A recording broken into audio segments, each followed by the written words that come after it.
महिन्याला मनसेची युती होत होती. मुंबईमध्ये 163 जागा ठाकरेंची सेना, 53 जागा मनसे आणि 10 जागा राष्ट्रवादी काँग्रेस लढत आहे.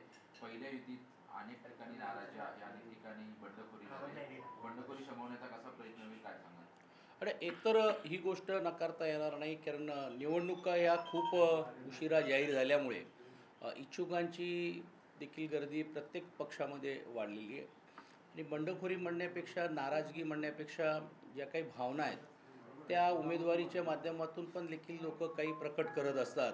पण आज 1-2 दिवसामध्ये आपल्याला पाहायला मिळेल की या सर्व बाबतीत विभाग न्याय विभाग प्रमुखांना आणि आमच्यासारख्यांना सूचना देण्यात आलेल्या आहेत पक्षाच्या माध्यमातून, की जेणेकरून त्या सर्व उमेदवारांशी चर्चा करण्याचं काम करायचं. त्याचा एक भाग म्हणून वरळीमध्ये पण देखील आजच संध्याकाळी या बाबतीत संबंधित लोकांशी चर्चा करून त्यांची समजूत घालण्याचं काम केलं जाईल. मोठ्या प्रमाणावरती ज्यावेळी AB फॉर्म द्यायच्या अगोदर पण देखील विभाग न्याय किंवा वॉर्ड न्याय पण अशा काही अडचणी होत्या, त्या देखील बहुतांशी दूर करण्याचं काम केलेलं आहे. आता काही कार्यकर्ते, त्यांची अपेक्षा असेल, काही कार्यकर्त्यांना असं वाटते की बाबा आम्हाला ही उमेदवारी का मिळाली नाही, त्याचंही विश्लेषण त्यांच्याशी चर्चा करून सध्याच्या परिस्थितीमध्ये निवडून येणं हा मेरिट जरी असला, त्याहीपेक्षा मुंबई वाचवणं हा मेरिट आहे. आणि बदलत्या परिस्थितीनुसार मुंबईला वाचवण्याच्या या लढ्यासाठी आपण सर्वांनी एकत्रित राहिलं पाहिजे, अशातली साथ मला असं वाटते आम्ही घालण्याचं काम त्यांच्याबरोबर आम्ही करणार आहोत. उत्तर भारतीय महापौर बसेल इतके नगरसेवक निवडून आणू असं वक्तव्य भाजपने. मला असं वाटते एकतर जखम द्यायची आणि त्याच्यावरती मीठ चोळण्याचा हा प्रकार आहे. पहिला भारतीय जनता पार्टीच्या लोकांना ज्यावेळी विचारलं की मुंबईचा महापौर कोण होणार, हिंदू होणार, ज्यावेळी ही टीका झाली त्यावेळी मात्र हा मुंबईचा महापौर हा मराठी होईल हे त्यांना सांगावं लागलं. म्हणजे मनात एक आहेत आणि तोंडात एक वेगळं. आणि आता तुम्ही बघता तर कशी हिंमत होते भारतीय जनता पार्टीचे हिंदी भाषिक असलेले नेत्यांची, एवढी हिंमत, म्हणजे ही एका प्रकारे ही माज आहे का? कारण एवढे आम्ही संख्या आणू किंवा मुंबईचा महापौर हा हिंदी भाषिकच व्हायला पाहिजे, अशी ज्यावेळी एका प्रकारे चेतावणी म्हणा किंवा एका प्रकारे आव्हानात्मक बोललं जातो आहे, मला असं वाटते यातूनच कळते की आजही मराठी माणसाची किंवा या शहरातल्या मराठीवरती प्रेम करणाऱ्या अन्य सर्व भाषेची ही एका प्रकारे मोठ्या प्रमाणावरती अपमानित करण्यासारखी गोष्ट आहे.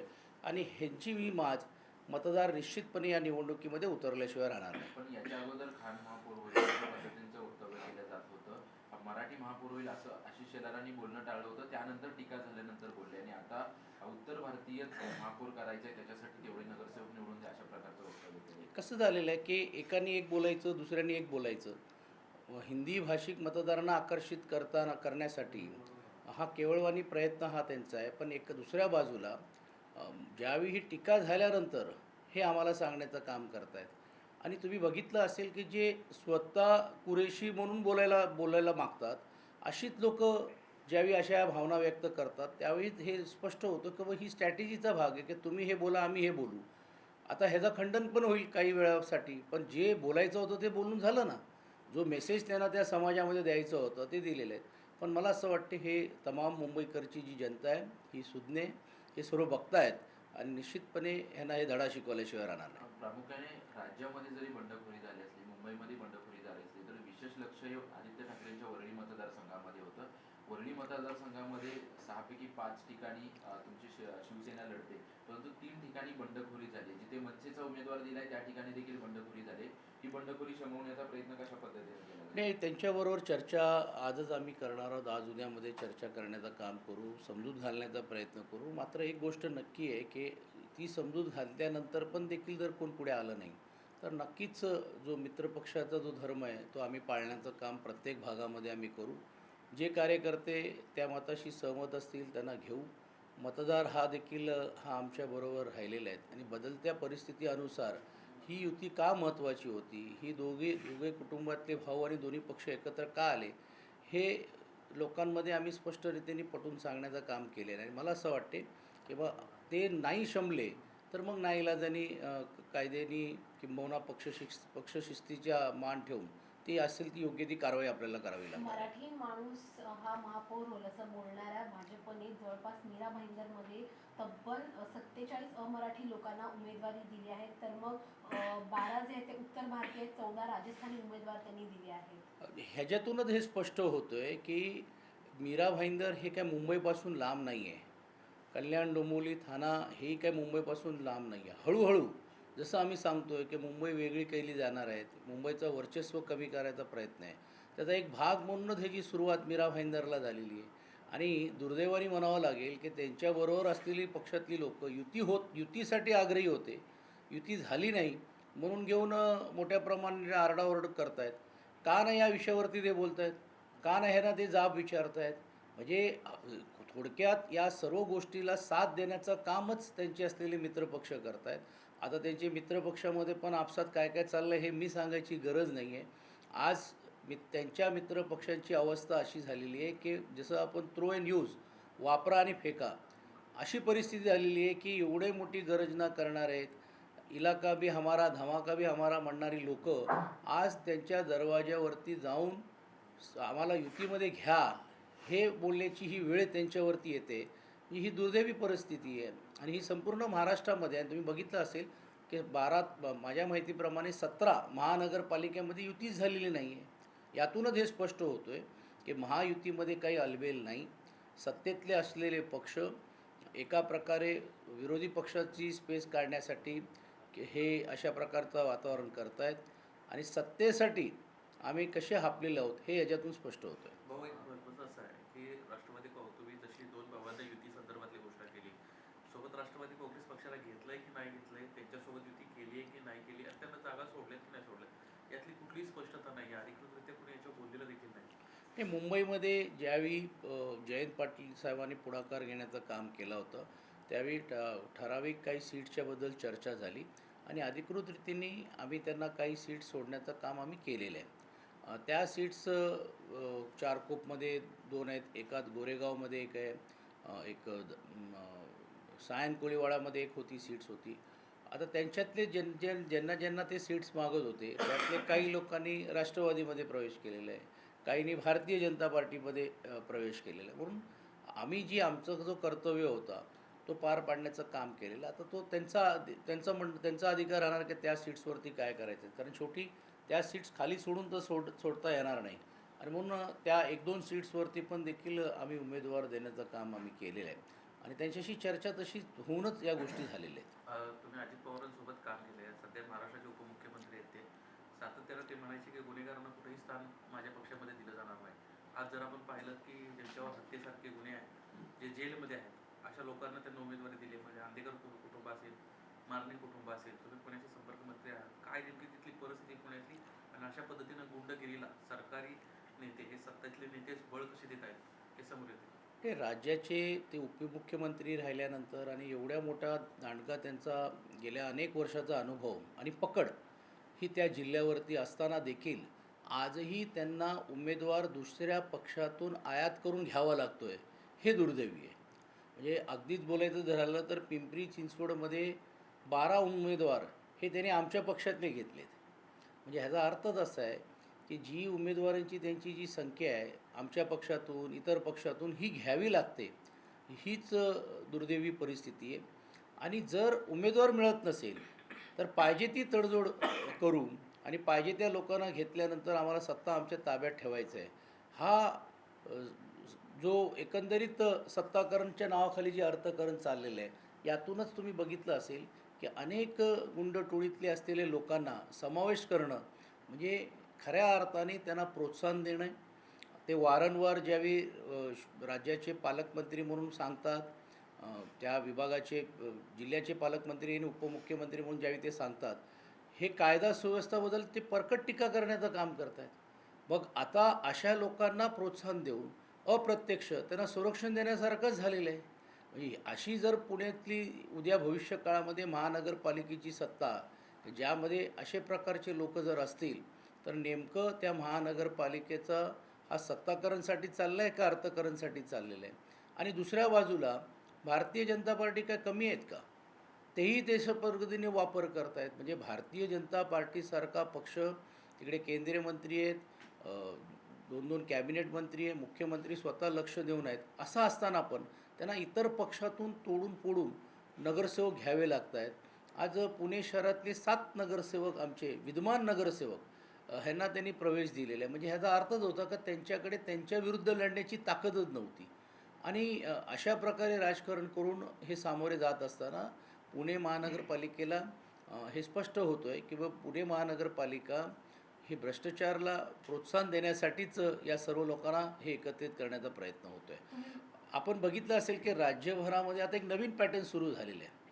म्हणजे मला आश्चर्य वाटते की नाशिकमध्ये AB फॉर्म वाटताना शासकीय पोलिसांची मदत घेऊन प्रोटेक्शनमध्ये AB फॉर्म वाटले जात आहेत. काही भागांमध्ये AB फॉर्म पळून घेऊन सत्ताधारी पक्षातले लोकांचे कार्यकर्तेच त्यांच्या मागे धावताना आपल्याला पाहायला मिळत आहेत. त्याहीपेक्षा मंत्र्यांवरती आरोप होत आहेत. अनेक निष्ठावंत कार्यकर्ते जे होते त्यांना न देता बाहेरच्या लोकांना येऊन उमेदवारी दिली जाते.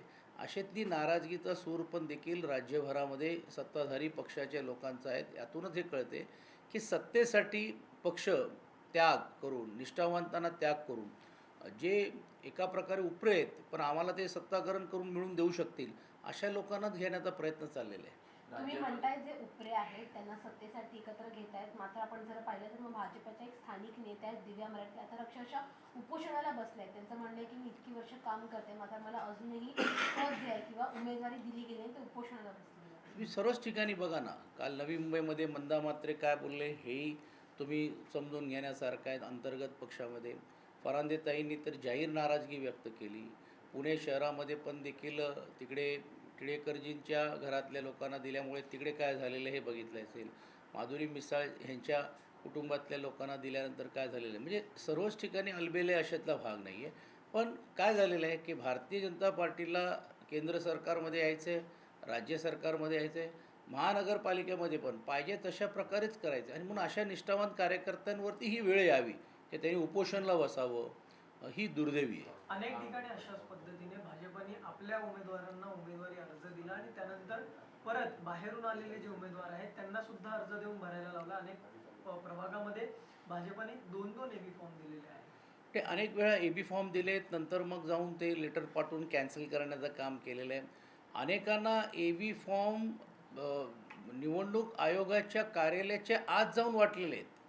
म्हणजे माझी अधिकची माहिती अशी आहे पुण्यातली किंवा तिकडे ठराविक काही विभागामध्ये प्रभागामध्ये AB फॉर्म घेऊन कार्यकर्त्यांना प्रवेश दिला गेला आणि AB फॉर्म बाहेर नाही तर तिकडे आत भरवले गेले. म्हणजे ही पहिल्यांदा आम्ही पाहतो आहे की भारतीय जनता पार्टीचे AB फॉर्म निवडणूक कार्यालयामध्ये वाटले जातात आणि तिकडे भरले जातात. याचा अर्थ असा आहे की तो कार्यालय का आता भारतीय जनता पार्टीचं झालं आहे का? आणि मग जर कोण उमेदवार मिळत नसेल तर त्याच्याकडनं द्यायचं आणि काही उमेदवारांना दिलेले आहेत त्यांच्याकडनं परत घ्यायचं. असे देखील नाट्यमय गोष्टी काय काय भागांमध्ये आपल्याला पाहायला मिळाल्या. ज्या घराणेशाहीच्या विरोधात बोलली जाते पण भाजपमध्येच 15 जणांना मुंबई महानगरपालिकेमध्ये तिकीट देण्यात आलेलं आणि आहे. मुंबईमध्ये एकूण 42 जणांना आमदार, माजी आमदार किंवा नेत्यांच्या मुलांना तिकीट देण्यात आले. मुलगा, पत्नी किंवा मुलगी अशा पद्धतीने नातेवाईकांना तिकीट देण्यात आले. 42 ची लोकसंख्या आहे. नाही, जे भारतीय जनता पार्टी मोठ्या प्रमाणावरती आरडोरड करण्याचं काम करत आहेत, घराणेशाहीच्या विरुद्ध देशाभरामध्ये आणि राज्यामध्ये आणि नगरपालिकेमध्ये बोलण्याचं काम करतं. यातूनच हे एका प्रकारे आपल्याच बोलण्याबद्दलची चेष्टा आज सर्वसामान्य लोकांमध्ये होतो आहे. ही परिस्थिती फक्त मुंबईमध्ये नाही आहे, तर पुणे महानगरपालिका असेल, ठाणा असेल, कल्याण असेल, याही भागांमध्ये मोठ्या प्रमाणावरती आहे. आणि म्हणूनच तर सर्वसामान्य जो निष्ठावान असलेला भारतीय जनता पार्टीचा कार्यकर्ता असेल तोच हा संभ्रमामध्ये पडलेला आहे. एका कार्यक्रमामध्ये तर गडकरींना बोलावं लागलं. ही जी परिस्थिती आहे यातूनच हे स्पष्ट होतं आहे की भारतीय जनता पार्टी पक्ष हा सर्वसामान्य कार्यकर्त्यांचा पक्ष राहिलेला नाही आहे.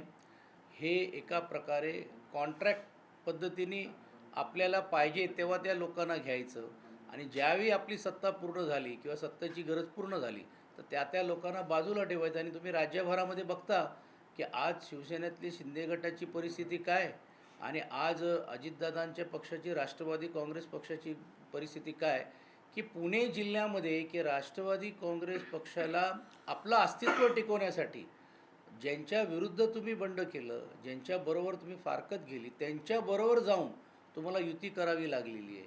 ही देखील या राजकारणामधली एक मोठी घडामोड आहे. आणि मग असं जर झालं तर ह्याचा अर्थच असा आहे की 2029ची तयारी भारतीय जनता पार्टी करतायत. त्यांचे नेत्यांनी जसं सांगितलं की अभी हम लोगों को कुबड़ों की ज़रूरत नहीं है. ते एक एक हळूहळू एक एक कुबड्या या महानगरपालिकेमध्ये, काही नंतर तुम्हाला जिल्हा परिषदमध्ये दिसेल. आणि 2029ची तयारी ते करण्याचा त्यांचा मानस सुरू झालेला आहे. एक RTIच्या माध्यमातून माहिती आलेली आहे की मुंबईमध्ये गेल्या 2023 पासून सत्ताधारी आमदारांना 99% निधी देण्यात आलेला आहे. त्यातलं विरोधकांच्या आमदारांचं 0.1% प्रमाण आहे. आणि ते एक आमदार आहे ते काँग्रेसचे अमित पटेल यांना 1% निधी दिला आहे. परंतु सत्ताधारी आमदारांना 99% निधी गेल्या 3 वर्षात दिला अशा RTIमध्ये माहिती आलेली आहे. ही वस्तुस्थिती आहे. आणि म्हणूनच आम्ही याबद्दलचं परिषदमध्ये असेल, विधानसभेमध्ये ज्यावेळी आम्ही आवाज आणि जिल्हा नियोजनमध्ये आम्ही घेतो की आमच्याकडचे मतदार हे काय मतदार नाही आहे का? सबका साथ सबका विकास म्हणणारी भारतीय जनता पार्टी आणि शिवसेनासारखा त्याला पाठबळ देणारी पार्टी, मग आमचे लोक काय बांगलादेशवरून आले आहेत का? आमचे मतदार काय या राज्याचे मतदार नाही आहे. आणि पैसा कोणाचा आहे? हे करदात्यांचा पैसा आहे. आम्ही आमच्या भागातले जे मतदार आहेत तेही देखील कर भरत आहेत, आम्ही कर भरतो आहे. अशावेळी फक्त सत्तेसाठी आणि सत्ता टिकवण्यासाठी आपल्याच आमदारांना निधी द्यायचं आणि आपल्याच आमदारांच्या मतदारसंघामध्ये विकास निधी द्यायचं. आणि तुम्ही तर बघितलं का नगरपालिकेमध्ये काय झालेलं आहे की तिजोरीच आमच्याकडे आहेत, आम्हाला मतं दिली तरच आम्ही तुम्हाला देऊ. तशीच दाखवण्याचं काम हे विरोधी पक्षातल्या आमदारांना केलं जातो आहे की तुम्ही आमच्याकडे या, आम्ही तुम्हाला पाहिजे तेवढी निधी देऊ. एकनाथ शिंदेंच्या बालेकिल्ल्यात ठाण्यात मोठ्या प्रमाणात बंडखोरी पळून आलेली आहे. अनेकांनी अपक्ष फॉर्म भरलेले आहेत. निव्वळ अपक्ष भरलेले नाही आहे, तर त्यांच्या अंतर्गत देखील मोठ्या प्रमाणावरती काही नेत्यांचे सीट्स पण हे भारतीय जनता पार्टीला दिलेले आहेत. जे थोडक्यात ते त्यांचं कोणाबरोबरचं स्कोर कमी करतायत हा नंतरचा भाग. पण अनेक निष्ठावान कार्यकर्त्यांनी गेल्या 2 वर्षापासून तयारी केली. 4-4 टर्म असलेले नगरसेवकांना पण देखील काही ठराविक नवीनहून तयार झालेले नेते हे आता त्यांना बाजूला करण्याचं काम झाल्यामुळेच ती बंडखोरी काय आता हे संपणार नाही. आणि ज्यावेळी आता काहींना ही झळ पोचते आणि बघा नियती असते की ज्यांनी पक्षात फोडण्याचं काम केलं, ज्या लोकांनी पक्ष फोडण्याचं काम केलं, आणि नियती बघा आज त्यांना त्याच पक्षाच्या बरोबर जाऊन बसावं लागतो आहे किंवा केवळ प्रयत्न करतो आहे. आणि तीच परिस्थिती आज त्यांच्यावरती येताना पाहायला मिळते. आणि त्याच प्रकारची वागणूक हे त्यांचे असलेले सत्तेतले असलेले मित्रपक्ष त्यांना देत आहेत. मग आज राष्ट्रवादी काँग्रेस पक्ष असेल किंवा शिवसेना असेल की एका बाजूला महायुती सरकारमध्ये बसायचं, मात्र दुसरं महानगरपालिकामध्ये वेगळी चूळ मांडायची. आणि महायुती पूर्ण भक्कम आहे, आम्ही पुढच्या काळामध्ये महायुती म्हणूनच लढू, असा जो दावा होता तो कुठेतरी फोल ठरताना आपल्याला पाहायला मिळतोय. मुंबईमधून वंचित बहुजन आघाडी आणि काँग्रेस एकत्रित लढते. काँग्रेस तुमच्यापासून बाजूला झालं, परंतु काँग्रेसनं वंचितला ज्या जागा काही दिल्या होत्या त्यामध्ये 7 जागांवरती त्यांच्याकडे उमेदवारच नव्हता अशी परिस्थिती झाली आहे. अशी परिस्थिती त्या ठिकाणी झाली आहे. नाही, खरं तर वंचितची एकंदरीत शहरामधली जी ताकद आहे त्या तुलनेतूनच त्यांनी मतदारसंघामध्ये काम करण्याचा प्रयत्न केलेला असावा. परंतु नक्कीच आहे वंचित पण देखील एक घटक पक्ष आहे. मला एवढीच भीती आहे किंवा माझं एवढंच म्हणणं आहे की काँग्रेस पक्ष आणि वंचित ज्या परमपूज्य भारतरत्न डॉक्टर बाबासाहेब आंबेडकरांच्या दिलेल्या घटनेनुसार काम करत आहेत, ती चळवळ ठेवण्याचं काम करतं, विचार ठेवण्याचं काम जे काँग्रेस करत आहे. आणि वोट चोरीचा एवढा मोठा विषय घेऊन ज्यावेळी आपण रस्त्यावरती उतरलो आणि विरोधी पक्षांना एकत्रित करण्याची जबाबदारी जसं देशामध्ये काँग्रेस पक्ष करताना पाहायला मिळत आहेत, मुंबई शहरामध्ये अप्रत्यक्षरिती असलेल्या सत्ताधाऱ्यांना मदत होणार नाही ना, ही काळजीपूर्वक विचार करण्याची गरज ही त्यांची होती. अर्थात ही जरी असली तरी देखील या अगोदर देखील काँग्रेस आणि आम्ही वेगळे लढलो, या अगोदर देखील भारतीय जनता पार्टी आणि आम्ही वेगळे लढलो. त्यावेळीची परिस्थिती आणि आताच्या परिस्थितीमध्ये पण देखील मोठ्या प्रमाणावरती फरक जाणवायला आपल्याला पाहायला मिळत आहेत. कारण आम्ही जे केलेलं काम हे लोकांसमोर आहे आणि विशेषतः मनसेची ताकद ही मिळाल्यामुळे आम्हाला आत्मविश्वास आहे की मुंबईमध्ये काँग्रेस आणि वंचितचा काही फरक पडेल असं आम्हाला वाटत नाही. सर, शिंदेचे एक आमदार आहेत प्रकाश सुर्वे, त्यांचा मुलगा आधी फॉर्म भरायला तयार होता, तिथे गाजत वाजत तो गेला देखील. मात्र ऐन वेळेला असं काय झालं की त्याला अर्ज मागे घ्यावा लागला. तिथे विरोध जो आहे तो त्याच्या नावाचा मोठ्या प्रमाणामध्ये झाला. शेवटी त्याला माघारी जी आहे ती घ्यावी लागली. नाही, आताही तुम्ही जर बघितलं असेल की भायखळा विधानसभेमध्ये असेल किंवा मागटणे विधानसभामध्ये असेल, काही लोकांना भारतीय जनता पार्टीने त्यांनी सांगितलं की या सीटच तुम्हाला घ्यावे लागतील. म्हणजे विद्यमान असलेले शिवसेनेचे मतदारसंघ पण ते शाबूत ठेवू शकलेले नाही आहे. विद्यमान असलेले ज्या लोकांनी आमच्याकडनं फारकत घेऊन त्यांच्यावरती महानगरपालिकेची निवडणुकीची तिकीट मिळेल अशी जी अपेक्षा काहींची होती, काही तर आमच्याकडचे प्रवक्ते पण गेले होते त्यांच्याकडे, त्यांना पण अपेक्षा होती की आम्हाला निश्चितपणे तिकीट मिळेल आणि पुढे आम्ही मोठ्या पदाचे दावेदार होणार आहेत. अर्थात त्यांना का दिली गेली नाही हा नंतरचा भाग आहे, पण पूर्ण मुंबई महानगरपालिकेमध्ये कुठच्या सीट्सवरती शिवसेनेने लढावं हेही जर भारतीय जनता पार्टी जर ठरवत असेल आणि म्हणजे थोडक्यात कोणी लढावं आणि कोणाला उमेदवारी द्यावी अशी परिस्थिती जर पक्षाची असेल तर ताठ मानाने उभे राहणारा हा जो पक्ष आहे, आज त्याची परिस्थिती काय आहे हे आपल्याला पाहायला मिळते. भाऊ, आज वर्षाचा शेवटचा दिवस आहे, नवीन वर्ष चालू होणार आहे, तर निवडणुका लागलेल्या आहेत आणि अशामध्ये आज जंगी पार्टी सुद्धा किंवा विलोभनं देण्याची शक्यता पाहायला मिळते. तर कसं आपल्या मतदारांना किंवा नागरिकांना हे आणि सुरुवातीला तर आपल्या सर्वांना पण देखील नूतन वर्षाची मी या निमित्ताने शुभेच्छा अगोदर देतो. आता निवडणूक म्हटलं तर रोज 31 झालेलं आहे म्हणून काय नवीन होऊन काही गोष्टी नाही, पण असा हा ठराविक मतदार असतो किंवा असे ठराविक लोक असतात ते या प्रक्रियेमध्ये असतात.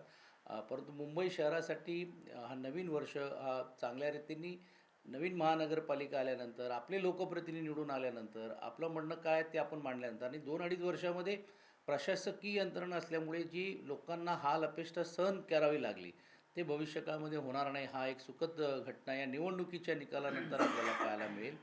आणि हे जरी वस्तुस्थिती असेल, पण तुम्ही आता जर बघा 31 तर आता रोजच केलेलं आहे. म्हणजे आम्ही ज्यावेळी नाईट लाईफ आपण ज्यावेळी म्हणत होतो सर्व दुकाने उघडे राहायला पाहिजे, गेल्या महिनाभरापासून आता तर सरकारने 25 तारखेपासूनच रोज 5 वाजेपर्यंत तुमचे रेस्टॉरंट्स बार हे चालू राहतील हा एक नवीन जी आर काढण्याचं काम केलेलं आहे. म्हणजे पहिला ज्यावेळी आम्ही हा प्रस्ताव आदित्यजींनी आणला होता त्यावेळी मागची भूमिका अशी होती की 24 तास मॉल असतील, रेस्टॉरंट असतील हे चालू राहिले पाहिजे. नाईट लाईफचा अर्थ तो होता. आता नाईट लाईफची व्याख्या नवीन जी आर प्रमाणे सत्ताधाऱ्यांनी म्हणजे पाहिजे तेवढ्या वेळामध्ये तुम्ही बसा आणि 31 साजरा करा असं केलेलं आहे.